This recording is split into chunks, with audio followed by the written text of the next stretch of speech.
Viewers, my exam में आपका स्वागत है। जी हाँ दोस्तों, good morning. Daily current affairs में आज हम बात करेंगे 8 अक्टूबर के मोस्ट इम्पोर्टेंट करंट अफेयर्स और इससे रिलेटेड कुछ फैक्ट्स भी डिस्कस करेंगे। तो आप वीडियो के अंत तक बने रहेंगे और लास्ट में मैं एक क्वेश्चन भी पूछूंगा। आप उस क्वेश्चन का आंसर कमेंट के माध्यम से हमें दे सकते हैं। तो चलिए स्टार्ट करते हैं आज का पहला क्वेश्चन। तो पहला क्वेश्चन है, भारतीय स्टेट बैंक का नया चेयरमैन नियुक्त किया गया है। तो करेक्ट आंसर होगा option A, that is Dinesh Kumar खारा। तो देखते हैं इसकी अवधि कितने दिन के लिए इसको नियुक्त किया गया है। तो इसको 3 साल के लिए नियुक्त किया गया है और इसका कार्यकाल 7 अक्टूबर 2020 से शुरू हो जाएगा। वर्तमान में ये ग्लोबल बैंक एंड सब्सिडरीज के प्रभारी निर्देशक के रूप में कार्य कर रहे थे। इसकी सिफारिश बैंक बोर्ड ऑफ ब्यूरो द्वारा 28 अगस्त को ही कर दिया गया था। तो हम बात करते हैं एसबीआई की स्थापना कब हुई थी। तो इसकी स्थापना 1 जुलाई 1955 किया गया था और इसका हेडक्वार्टर मुंबई में, दैट इज महाराष्ट्र। तो नेक्स्ट क्वेश्चन की बात करते हैं। अगला क्वेश्चन है, बाहुबली श्रृंखला के लेखक अपनी पहली the very extremely most naughty Asura tales for kids शीर्षक बाल पुस्तक लिखी है। ये किसके द्वारा लिखा गया है? तो इसका करेक्ट आंसर होगा option number B, that is Anand Neelakantan.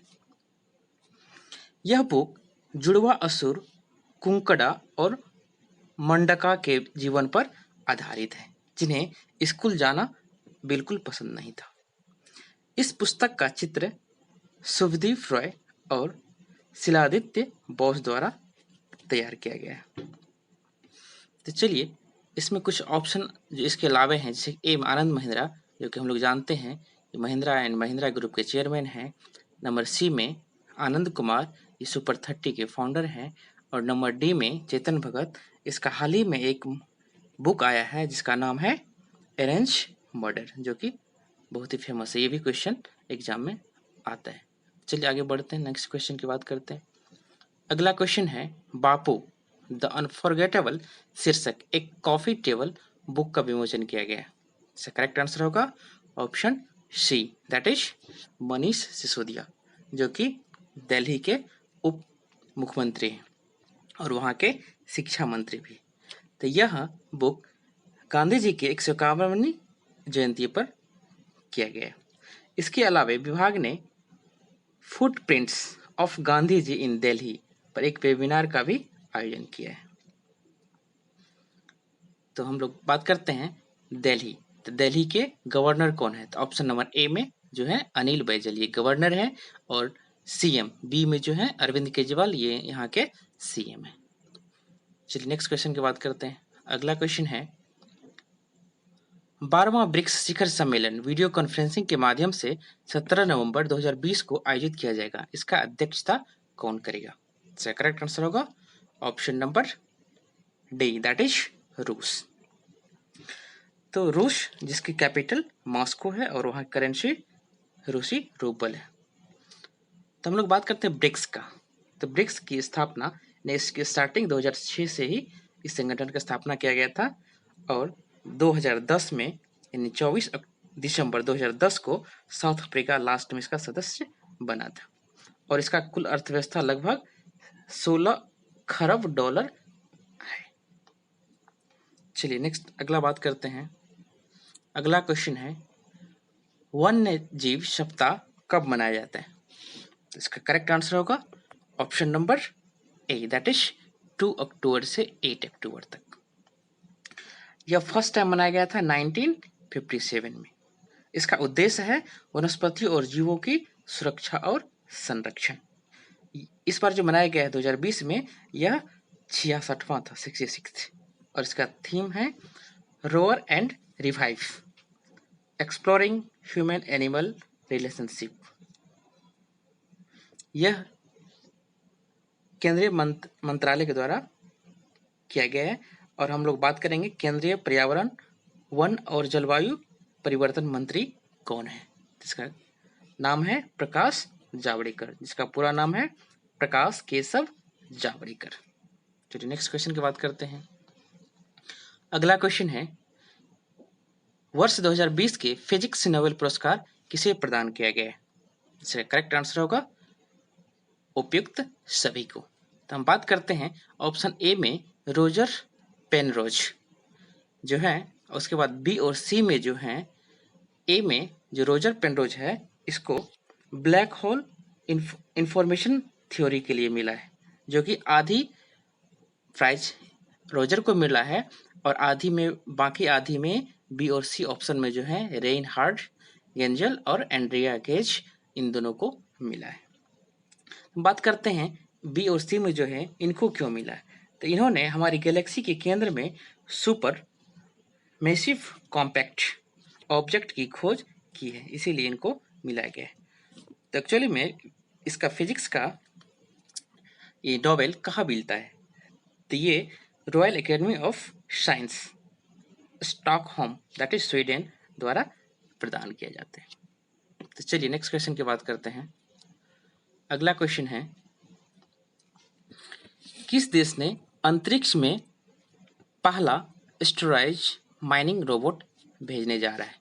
इसका करेक्ट आंसर होगा option number B that is चीन। तो यह नवंबर 2020 तक भेजेगा। इसे चीनी लॉन्ग मार्च सीरीज के रॉकेट द्वारा अंतरिक्ष में लॉन्च किया जाएगा। बात करते हैं चीन, तो इसकी कैपिटल क्या है? बीजिंग, और इसकी मुद्रा क्या है? रेनमिन बी, और वहाँ के प्रेसिडेंट सी जिनपिंग। चलिए नेक्स्ट क्वेश्चन की बात करते हैं।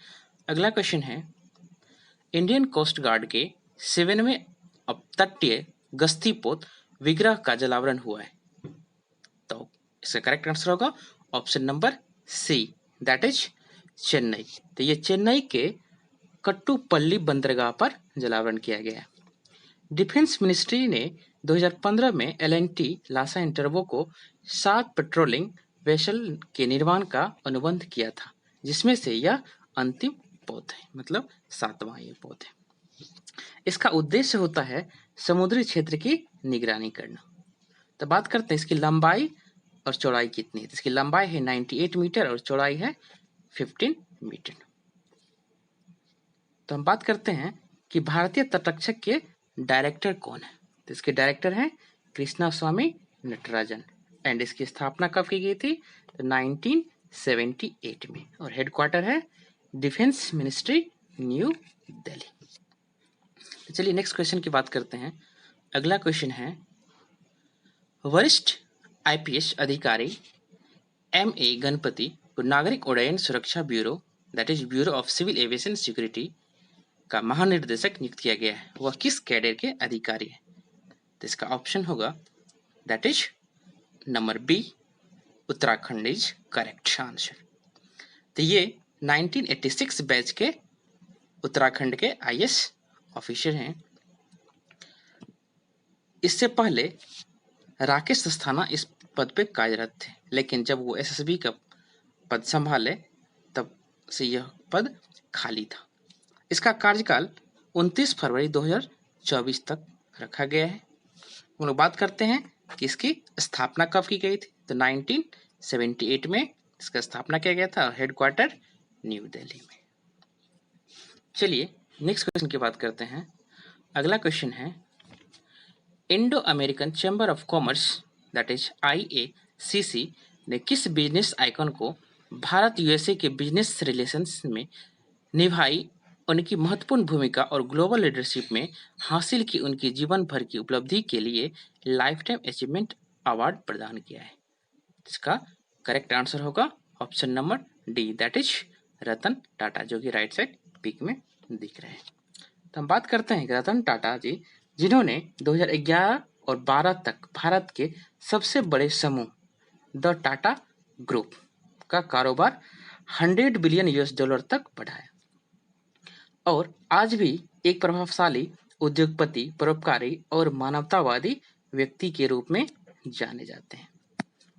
तो हम लोग बात करते हैं कि IACC भारत के राष्ट्रीय अध्यक्ष कौन है। तो इसका अध्यक्ष है पूर्णचंद राव सुरपने। और इसका मुख्यालय कहाँ है? तो मुंबई, महाराष्ट्र। तो चलिए नेक्स्ट क्वेश्चन की बात करते हैं, that is previous question of the day. तो ये क्वेश्चन था जिन्होंने क्या कहा कि विश्व अंतरिक्ष सप्ताह that is world space week के रूप में कब मनाया जाता है? तो इसका करेक्ट आंसर जो कि दिख रहा है टिक किया हुआ, दैट इज 4 to 10 अक्टूबर। यह इसकी घोषणा 6 दिसंबर 1999 में किया गया था।